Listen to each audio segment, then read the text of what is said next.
우리한테 교육의 기회가 있고 문화의 다양성도 있고 물질의 풍요로움이 있다고 솔직히 우리가 렌트를 살든 아니면 뭐 모기지 갚느라 힘들든 그것을 인정해야지 하나님 앞에 죄송하지는 않은 거예요. 여기서 우리가 가난해도 제일 잘 사는 나라에서 가난한 거예요. 자, 이 모든 것이 우리의 일상 속에 자연스럽게 주어졌습니다. 자녀들이 좋은 학교에서 좋은 공부하고 있어요. 그리고 우리 자녀들이 예체능 하고 싶으면 정말 하고 싶은데 못하는 자녀가 많지는 않아요. 그리고 학교에서도 가능한 한 시키고 부모님들 한두 가지는 그래도 시킬 수 있잖아요. 그렇죠? 아이들이 그렇게 혜택을 받고 있습니다. 그리고 세계가 열광하는 양키즈 구장이 우리가 여기서 20분만 가면 바로 브롱스에 있잖아요. 그리고 우리 사람들이 이제 한국에 뭐 몇 년 전에 베이글이 들어가서 베이글 샵이 유행하고 이런다고 하는데 우린 동네마다 베이글 샵이 있어요.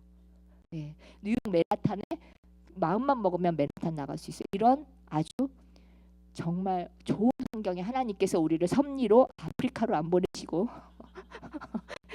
지금 필리핀에 홍수 나서 정말 큰데 걸로 안 보내시고 이 미국 한복판 그것도 저 미국 중에서도 시골이 아니고 뉴욕 한복판 이렇게 해서 우리를 맨하탄이 이렇게 보이는 이런 것에 좀 보내셨습니다. 그래서 우리와 우리 자녀들은 이 땅에서 동화되어 살 수밖에 없는 상황이 있습니다. 여기서 뭐 베이글 안 드시는 분 있으세요? 뭐 대학을 생각 안 하시는 분 계세요? 아이들 대학을 어떻게 할까? 고등학교를 어떻게 할까? 벌써 생각들 하시잖아요. 자, 오늘 저는 이런 환경에 우리가 지금 처해 있는 환경이 그런데 이렇게 오늘 저는 야곱의 식구들이나 이 아미시 빌리지에 이렇게 살고 있는 그들과는 달라요. 우리가 어떻게 세상과의 공간적인 거리가 없습니다. 세상과의 거리가 없고 그냥 이민자의 한가운데 삶. 그러니까 야곱 식구들이 그냥 애굽 땅 한가운데서 들어가서 산다고 생각을 해보세요. 지금 말도 틀려 뭐 문화 틀려 신앙 완전히 틀려 경제도 틀려 하는데 갑자기 애굽 땅에 들어가서 산다고 생각해보세요. 동화가 안 될 수가 없어요. 동화를 해야 돼요. 안 그러면 루저예요. 그렇죠? 지금 우리는 그렇게 하고 살고 있습니다. 공간적인 거리가 우리는 없어요. 이것이 우리한테 참 쉽지 않은 부분입니다. 그런데 이런 가운데서 우리 생각을 해야 돼요. 무엇을 생각해야 되면 우리와 우리의 자녀들이 세상과의 거리를 두며 신앙의 정체성을 가지고 분명한 크리스찬으로 영적 경계선을 두며 살아가고 있는지에 대해서는 생각해 보셔야 돼요. 하나님은 분명히 그렇게 하시기를 원하세요. 물론 공간적인 거리가 없이 놔두셨지만 분명히 우리는 크리스찬이고 하나님을 믿는 자녀로 우리와 우리 자녀들에게 대를 이어서 믿음을 전수해 가려면 반드시 영적인 거리를 두셔야 되고 세상과의 거리를 두셔야 돼요.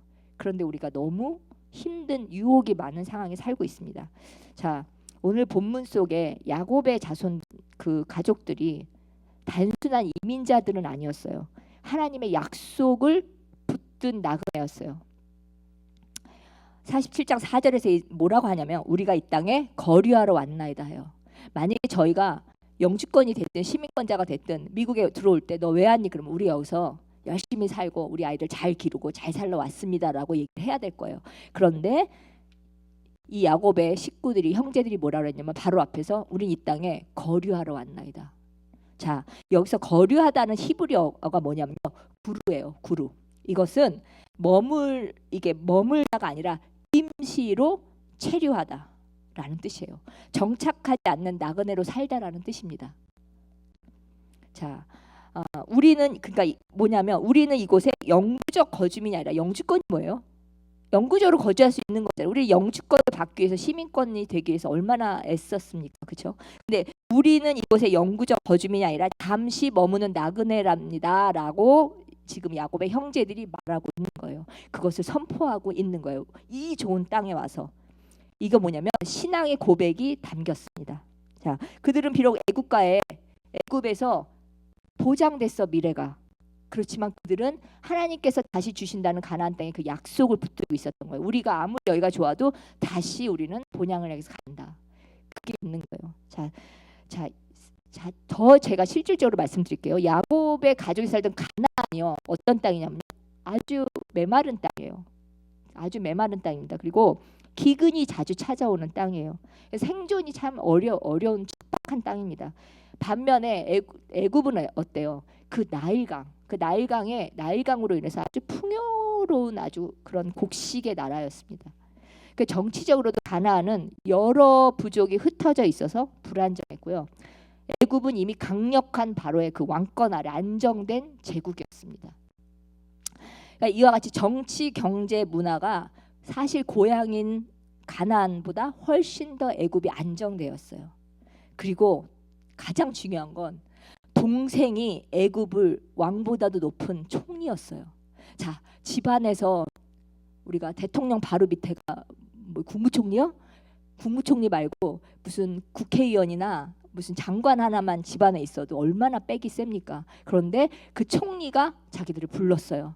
내가 이제 다 먹여 살리겠다. 걱정하지 말라. 이러면 보통 사람들 같으면 저 같으면 이제 여기서 대대로 먹고 잘 살아야 되겠다라는 생각을 할 것 같아요. 그런데 형제들이 딱 선포했어요. 아니, 우린 잠시 거류하겠다. 여기서 안 산다. 다시 돌아간다. 어디로? 하나님이 약속하신 땅으로. 그렇게 된 거예요. 그래서 이 야곱의 형제들이 정말 그 본향을 향해 하나님이 약속하신 땅에 그 가야 한다는 그 믿음이 확실히 있는 거예요. 그래서 야곱의 가족에게 고세는요, 더 나은 환경으로의 이주가 아니었어요. 사실 우리는 이민자들은 더 나은 환경으로 미국으로 이민 온 건 맞아요, 그렇죠? 근데 이분들은 그게 아니고 이 고센 땅은요, 하나님께서 그분의 백성을 보호하고 구별하시며 믿음을 지킬 수 있도록 예비하신 거룩한 자리였습니다.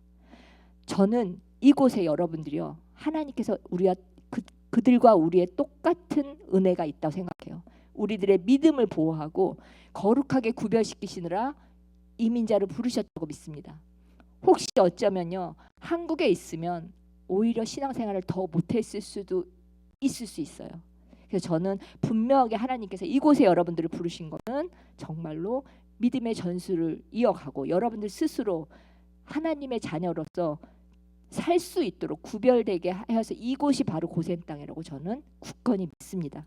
자, 하나님은 그들이 애굽의 문화에 물들지 않도록 이렇게 거리를 두게 하셨어요.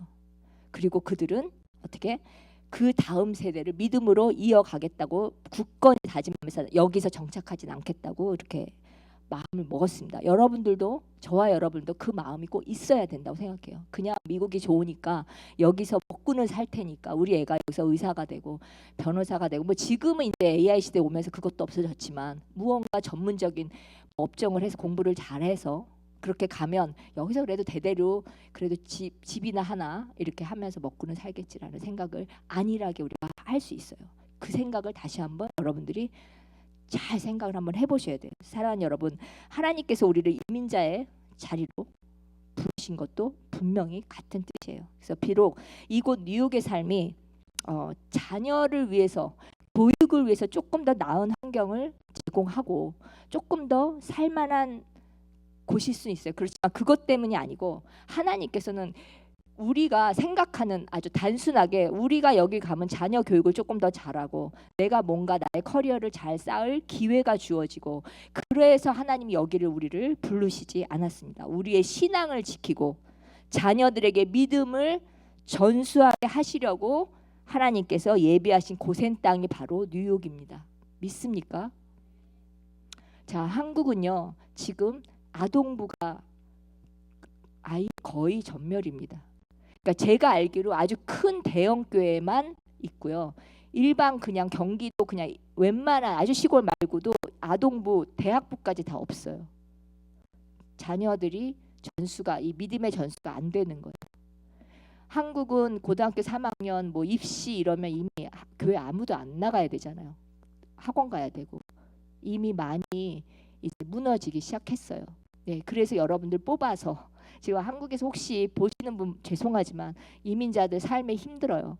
힘들지만 그럼에도 불구하고 하나님께서 여러분들 대로 믿음을 지키려고 자녀들까지 대로 이어서 지키게 하시려고 이 고센 땅으로 부르셨습니다. 이것을 잊으시면 안 돼요.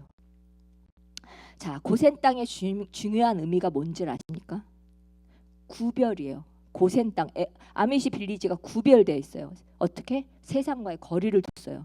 고센 땅도 구별됐어요. 그게 가장 그 중요한 의미예요. 구별한 거.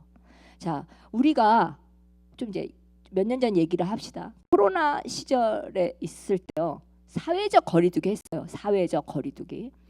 목적은 뭡니까? 개인의 보호와 안전입니다. 여기 뭐 널스들 계시는데 코로나 때 개인의 건강과 안전 때문에 이렇게 거리를 두게 했어요. 감염 확산을 막고 자신과 타인을 보호하는 그런 거예요. 그래서 그러니까 다시 말하면 위험한 환경이나 해로운 관계, 위험한 환경이나 해로운 관계로부터 자신을 그리고 가족을 지키는 것이에요. 그게 코로나 시대 때 사회적 거리두기였습니다. 근데 우리 믿는 자들 역시 우리의 믿음을 지키기 위해서 세상과의 거리를 둬야 돼요. 그렇게 해서 구별이 돼야 됩니다.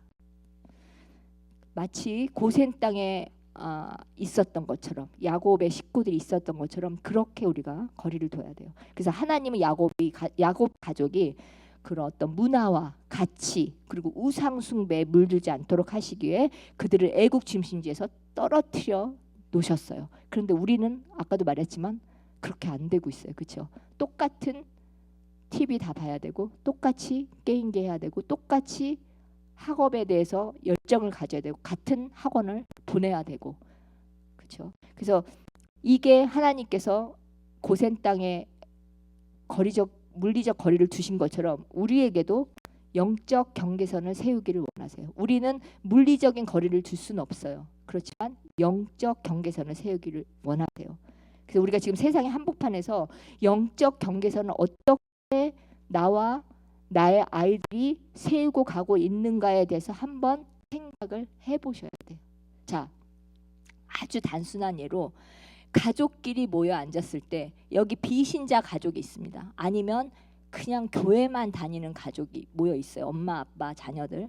그리고 우리는 그래도 하나님 나라를 꿈을 꾸고 우리의 분명히 구세주가 하나님이신 거 알고 우리의 돌아갈 본향이 천국인 거 알아요. 그렇죠? 그리고 우리가 정말 복음을 전해야 되는 거 압니다. 그러면 나와 내 남편과 자녀가 있어요. 그러면 대화의 내용이 달라져야 합니다. 그 안 믿는 가족과 우리의 가족의 대화의 내용이 달라져야 돼요. 너는 앞으로 이렇게 공부 못 해가지고 어느 대학을 가려고 하니? 이렇게 공부를 안 하는데 어떻게 하려고 하니? 그런 대화는 세상에 안 믿는 가족에서 똑같이 하고 있어요. 예. 그리고 부부끼리 갈등이 있어서 막 안 좋게 알교하고 싸우고 이거 세상과의 관계가 똑같이 있어요. 그래서 이곳에서도 지금 제가 알기로 가족 아이들 데리고 큐티를 매일 밤 하시는 분들이 있거든요. 그렇게 저희가 구별되려고 애를 써야 됩니다. 저녁에 모이셨을 때 가족끼리 모였을 때 우리는 셋 혹은 넷 혹은 5명이 무엇을 하면서 시간을 보내는가에 반드시 생각을 해보셔야 돼요. 그렇지 않다면 우리는 영적인 경계선 거리를 둘 수가 없잖아요. 얘네들이랑 같은 학교 다녀요. 그렇죠? 뭐 아미시빌리지나 고센 땅에 머문 야곱과 틀려요. 같은 학교 다니고 같은 거 먹고 같은 베이글집에 갑니다. 같은 야구 관람해요. 같은 드라마 보고 같은 쇼를 봅니다. 그리고 주일날 그냥 아니면 혹은 금요일날 교회만 나갑니다. 교회 생활만 하는 거예요. 그렇게 되면 과연 영적인 경계선, 세상과의 거리 두기를 지금 하고 있냐고 여러분들이 생각을 해보셔야 돼요. 자, 우리 아이들이 어떻게 자라느냐는 100% 부모님의 어떻게 부모님께서 믿음을 전수하느냐에 딸려 있어요. 물론 교회 선생님 중요합니다. 그렇지만 일주일에 한 번 오는 것과 7일을 매일 만주치는 엄마와 아빠와의 그 믿음의 전수는 아주 틀립니다. 예, 그래서 우리가 내가 영적 경계선, 세상과의 거리두기를 나와 내 자녀들이 할 수 있게, 왜냐하면 하나님이 이곳을 고센 땅으로 부르셨기 때문에 우리는 물리적은 못하나 영적 경계선은 반드시 지켜야 되겠다는 마음을 가지셔야 돼요. 안 그러면 무너지고 내 자녀들 교회 안 나가요. 지금 대학생 자녀들 교회 안 나가는 친구들이 훨씬 많아요. 부모님 잘 믿어도. 왜냐하면 우리 잘못이에요. 우리가 철저하게 신앙교육을 못 시켰기 때문에, 철저하게 세상과의 거리두기를 하고 있지 않기 때문에. 오해하시면 안 된다. 그렇다고 해서 세상을 등지고 살려는 거 아니에요. 우리 스님이 아니니까. 세상 속으로 들어가서 살되 안에서 영적 경계선을 지켜야 된다는 겁니다. 그리고 내 우리가 가정에 지금 어떤 대화 주제를 갖고 아이들과 하느냐를 한번 생각해 보셔야 돼요.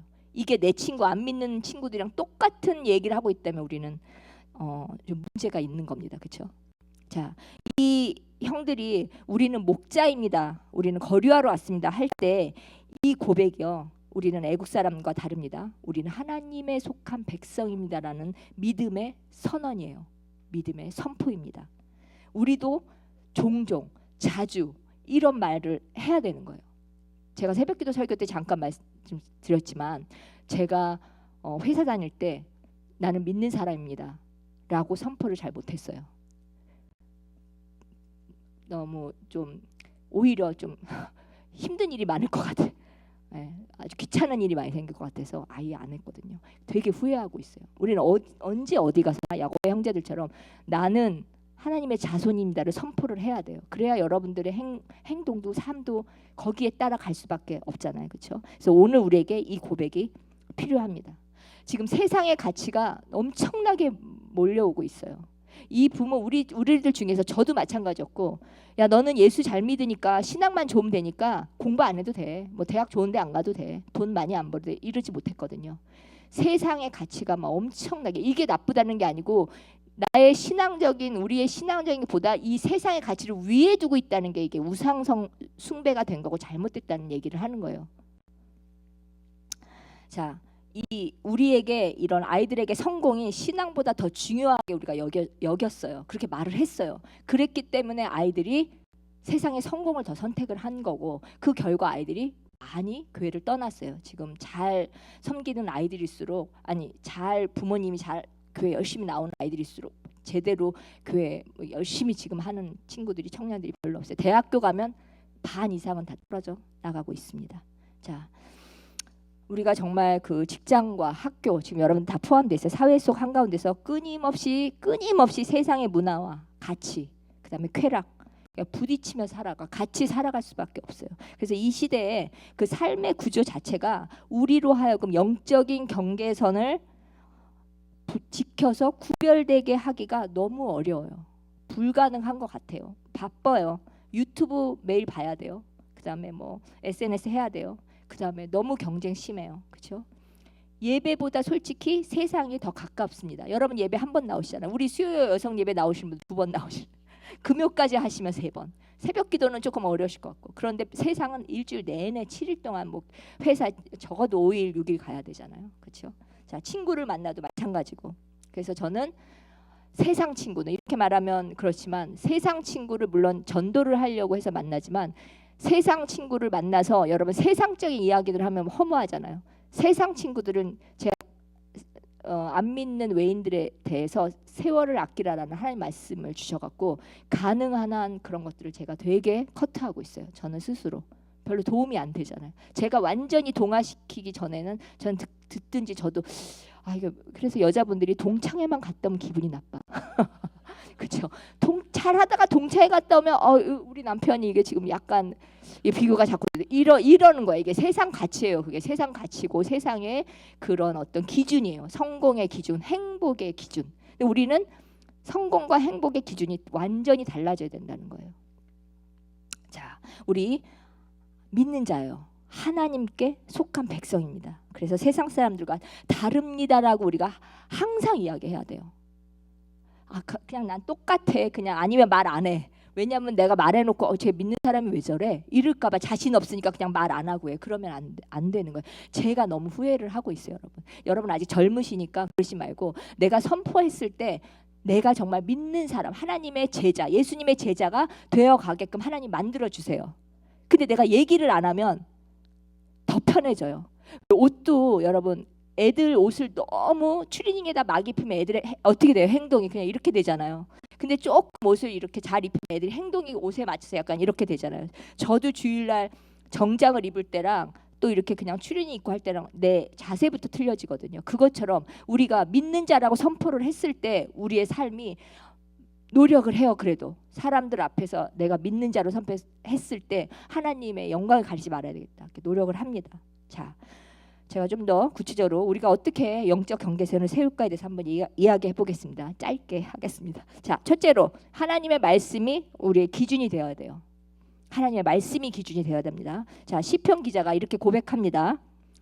청년이 무엇으로 그의 행실을 깨끗하게 하리까? 주의 말씀만 지킬 따름이니이다 라고 고백합니다. 하나님의 말씀은요, 우리로 하여금 세상의 그 가치관과 욕망을 분별하게 하세요.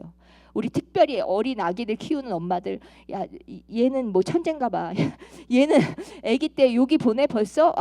이 학원을 보내면 괜찮을 것 같아. 3살인데 발레를 시킬까? 그래서 세상과의 가치관과 욕망을 좀 분별하게 하고요. 그다음에 무엇이 하나님께 합당한 삶인지 분별하게 해요. 뭐가요? 말씀이요. 말씀이요. 그래서 결국 영적 경계선이라는 것은 내가 어디까지 세상과 타협하지 않을 것인가를 정하는 기준이 되잖아요. 내가 세상과에 어디까지 타협하지 않을 것인가 기준이 되는데, 그 기준은 오로지 누구에게 나온다고요? 하나님의 말씀. 하나님의 말씀 난다. 그래서 그 말씀의 기준이 되지 않으면요, 상황과 환경과 사람에 따라서 매번 흔들려요. 여기까지는 조금, 여기까지는 괜찮지 않을까? 계속, 그래서 내 경계선을 계속 옮겨 다녀요. 우리 부모님들도 자식 키울 때 그러지 않습니까? 내가 기분이 좋고 어떨 때 영적이 충만하면 우리 큐티해야 돼, 하나님의 말씀을 해야 돼. 그랬다가 내가 무너지거나 이러면 잊어먹고 뭐 큐티를 안 한다든지 갑자기 막 화를 낸다든지, 하나님의 말씀이 내 중심이 매 순간 되지 않으면, 매일 되지 않으면 내 경계선도 이리 갔다 저리 갔다 옮겨져서 애들도 이리 갔다 저리 갔다 그렇게 하게 되는 겁니다. 그래서 근데 이제 솔직하게 말씀드리면 매번 영적 경계선이 분명하면 얼마나 좋습니까마는 그렇게 되기 쉽지 않아요. 그래서 자녀를 양육할 때 어디까지 허용해야 되고 어디서부터 단호해야 되고 어디까지는 되고 어디까지는 안 들어줘야 되고, 애가 막 너무 아픈데도 일어나서 큐티 하기로 했으니까 해야 돼라고 하는 게 맞는 건지 아프니까 봐줘야 되는 건지, 이런 것들이 매번 흔들리잖아요. 연약한 우린 더 흔들리잖아요. 그래서 어떻게 되냐면 하나님의 말씀을 매번 묵상을 하면 그 안에 말씀이 우리 가운데 살아계셔서요, 매 순간마다 우리의 경계선을 정해 주세요. 확신이 들게 해주세요. 내가 우리 남편이 이렇게 얘기하고 나는 이렇게 생각하는데 하고 하면 100번 실패하고요. 애들이 상처가 되잖아요. 그렇지만 내가 말씀을 묵상하는 가운데 하나님이 마음에 확신을 주실 때가 있어요. 얘는 좀 혼내도 된다. 사랑에 매를 들어도 된다. 얘한테는 이거를 좀 너그럽게 봐줘야 되겠다. 이런 것대로 가면 절대 실패가 없어요. 그래서 말씀이 단순한 교훈이 아니라 삶의 현장에서 경계선을 세워주는 지침서입니다. 그래서 이 사실은 우리가 말씀을 읽어라, 말씀 묵상해라 하면 지겨워요. 말씀을 누가 모릅니까? 그렇지만 우리가 실제적으로 영적인 경계선을 세우려면 우리로 지혜로는 정말 턱없이 부족해요. 특히 아이들을 상대하는 것, 여기서 태어난 아이들을 상대하는 건 너무나 우리가 부족해요. 언어가 벌써 틀려지잖아요. 그래서 엄마는 몰라, 엄마 발음 틀렸어, 이러면 할 말이 딱 없어지잖아요. 그럴 때 우리가 계속적으로 이 아이를 정말 잘 키우고 싶습니까, 여러분? 하나님의 영적 경계선을 분명하게 지키게 하려면 우리가 말씀을 묵상을 하셔야 돼요. 하루에 한 절이라도 매일 성경 저희 교회에서 하는 거, 그거를 하면 계속 말씀이 이 안에서 쌓이고 쌓여서 어느 순간 어느 환경에 그 말씀이 탁 생각이 나거나 하나님께서 마음에 이렇게 얘를 해라, 얘를 긍휼히 여겨라, 얘는 이거는 네가 좀 잘 다스려라, 이런 마음들을 아마 주시고, 잠언이나 이런 시편 같은데 정확히 많이 나와 있잖아요. 그런 것들을 많이 묵상을 하시면 될 것 같아요. 자, 그다음에 마지막으로 말씀했고 그다음에 우리가 마음의 중심을 지키는 거예요. 잠언의 4장 23절에 어떻게 되냐면, 모든 지킬 만한 것 중에 더욱 내 마음을 지켜라. 생명의 근원이 이에서 남이라. 마음이, 생명의 근원이 난대, 마음에서. 자, 영적 경계선은 어디서부터 시작되냐면요, 마음에서 시작됩니다. 겉으로는 우리가 신앙인의 모습을 하고 있어도 마음이 세상에 뺏기면 이미 경계선 무너지는 거예요. 내 마음이 하나님께 고정시키는 훈련을 하셔야 됩니다. 그래서 마음이 흔들리면 생각이 흔들려요. 마음이 흔들리기 시작하면 생각이 흔들려요. 그 다음에 생각이 흔들리면 어떻게 돼요? 말과 행동이 무너지는 거예요. 그래서 여러분, 마음을 하나님께 고정시켜야 돼요. 마음을 뺏기면 안 돼요. 내 마음이 저 친구도 갖는 저 백을 정말 갖고 싶다라는 마음이 딱 뺏기기 시작하면 그 다음에 이제 생각이 우리 남편은 왜 이것도 못 사주고 나는 왜 이게 안 될까부터 시작해서 이제 말로 불평 불만과 행동이 어떤 이제 뭐 카드를 어떻게 한다든지 이런 행동이 나오는 거예요. 그래서 마음을 뺏기지 않도록 해야 돼요. 그래서 영적 경계선은 우리 마음에서 시작됩니다. 그래서 예수님이 말씀하셨어요. 뭐라고? 마음에 가득한 것을 입으로 말한다고 누가복음에 말씀하셨어요. 그래서 우리의 말은 마음의 상태를 드러내는 거울입니다. 그래서 여러분들 서로 알겠지만 내가 어떤 말을 하면 그게 내 안에 있는 마음이에요, 사실은. 예. 그래서 어떤 말을 할 때 이 사람 마음에 이런 게 들어있구나를 알고 있어요. 거울이에요. 말이, 내 말이. 그래서 마음의 상처와 불평으로 가득하면 어떻게 할 수 없이 쓴 말과 이 불평 불만하는 말이 나올 수밖에 없고요. 마음에 감사하는 마음이라든지 믿음으로 채워지면 내 입술에서 격려하고 그냥 행복하고 이렇게 좀 도전시키고 잘 할 수 있는 겸손한 말들이 나오게 됐습니다. 그래서 건강한 마음이 건강한 생각을 낳습니다. 그래서 건강한 생각은 결국 생명을 살리는 말로 이어집니다. 여러분들이 자녀들을 키우고 남편과 함께 있을 때 내 마음을 세상에 뺏기지 않는다면, 비교하지 않는다면 내 마음과 생각이 바뀌면서 말로 자녀들을 살릴 수가 있어요. 제가 지난번에 말씀드렸지만 내 말 한마디가 자녀들의 엄청난 상처를 준다고 얘기했어요. 여러분들은 아마 잊을 건데 얘네들이 대학 가고 장가 가서도 생각나는 게 우리들이 툭한 말들이에요. 그리고 내가 그 말을 할 때는 사실은 내 마음에 이미 막 부글부글 끌어올리는 게 이만큼 있다가 말을 하는 거잖아요. 그러니까 당연히 그 아이들이 상처를 받을 수밖에 없어요. 넌 누구 닮아서 그러냐. 그렇죠. 자, 하루를 시작할 때 여러분 이렇게 물어보면 좋습니다. 내 마음은 지금 어디에 머물러 있는가?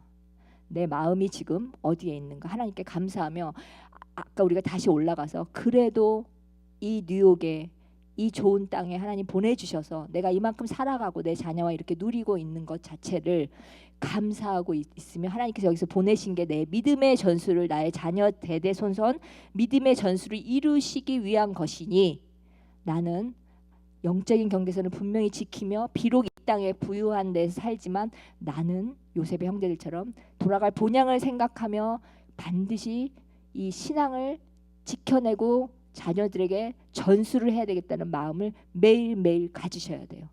안 그러면 우리가 흔들리기 시작하고 자녀들은 금방 흔들립니다. 지금 초등학교부터 동성연애, LGBT 뭐 다 가르치잖아요. 그렇죠? 성은 선택해도 된다라고 가르치잖아요. 우리가 여러분들이 절대 진리에서는 밀리시면 안 됩니다. 그러면 자녀들은 완전히 무너져 버려요. 그런 지금 세상에 살고 있잖아요. 학교를 가면 성은 정해된다라고 배우고 있어요. 진화론 배우고 있습니다. 그런데 집에서도 세상의 가치관과 비슷하게 가고 있다면 아이들은 붙들을 게 없어요. 그러면 여러분들 하나님께서 이곳에 영적인 고센 땅이라고 부르신 이 몫을 지금 못하고 계시는 겁니다. 정신을 바짝 차리지 않으면 나와 내 자녀들이 정말 사단의 먹이가 될 수 있어요. 왜냐하면 풍요로운 곳이기 때문에 그래요. 만약에 여러분 여기가 아프리카예요. 아니면 아주 가난한 동남아예요. 그러면 오히려 우리는 하나님께 더 집중할 거예요. 어려우니까 하나님 이거 주세요. 너무 부족합니다. 하나님밖에 바라볼 게 없습니다. 놀이할 것도 별로 없고 나아가면 뭐 쇼핑할 것도 없고 이러면 그런데 우리는 여기 눈만 뜨면 유혹이 너무 많잖아요. 그럼에도 불구하고 하나님 이곳에 보내주셨어요. 왜? 아까 제가 말씀드렸죠. 왜라고요? 우리 믿음을 보호하시기 위해서. 그러면 그걸 지켜내셔야 하는 겁니다. 사랑하는 여러분, 야곱의 가족이 고센 땅에 거였듯이 정말 오늘 하나님 우리에게 영적인 고센을 허락하셨어요. 그게 우리의 믿음의 가정이 되어야 됩니다. 그리고 신앙의 공동체가 되어야 됩니다. 그리고 신앙 안에서 교제하는 게 돼야 돼요. 그게 영적인 고센 땅에 더욱더 끈끈하게 붙을 수 있는 거예요. 그래서 교회에서 떨어져 나가시면 안 돼요. 불꽃들이 이렇게 막 있잖아요. 그러면 사실 웬만한 물이 오면 불꽃이 이게 불이 안 꺼져요. 산불 많이 보셨잖아요. 그렇죠? 근데 만약에 요만한 불이 저 밖에 있어요. 그거는 조금만 바람 불거나 누가 사람의 발로 한번 딱 밟아도 꺼져요. 우리가 절대로 영적인 공동체에서 떠나시면 안 돼요. 아무리 믿음이 좋고 신앙이 좋아도 금방 사단의 먹잇거리가 돼요. 그냥 얘 팍. 그쵸? 우리가 막 뭉쳐 있으면 그 안에서 내가 혹시 주저앉을 때라도 나의 공동체에서, 교회에서, 내 가정에서 그것을 붙잡아 주면 세격근줄 안 끊어지죠. 그것이 되는 겁니다. 그래서 여러분들 먼저 내 가정을 영적인 고센터로 잘 세우셔야 돼요. 엄마는 너무 중요해요. 아이들이 보통 엄마의 그 모국어를 따라해요. 한국 사람은 한국어 모국어를 따라하고 아빠를 잘 안 따라합니다. 엄마는 너무 중요해요. 가정에서 세우시고 그다음에 우리 교회 공동체 세우시고 이렇게 여러분들끼리 안에서 교제하시는 서로 그 신앙 안에서 교제 되게 중요해요. 물론 거기서 가시핑도 해요. 그렇지만 그거보다는 서로 기도해주고 서로 이렇게 반가워해주고 이것이 아주 중요하니까 절대 여기서 떨어져 나가시면 안 됩니다. 아멘. 그래서 우리가 이렇게 하나님께서 우리에게 영적인 고센 땅 주신 걸 너무나 감사하면서요. 저희가 정말 하나님 앞에 말씀으로 기준을 세울 수 있도록 매일매일 말씀 묵상하시고 제가 이렇게 설교하는 것이 여러분들 정말 너무 식상할 수도 있어요.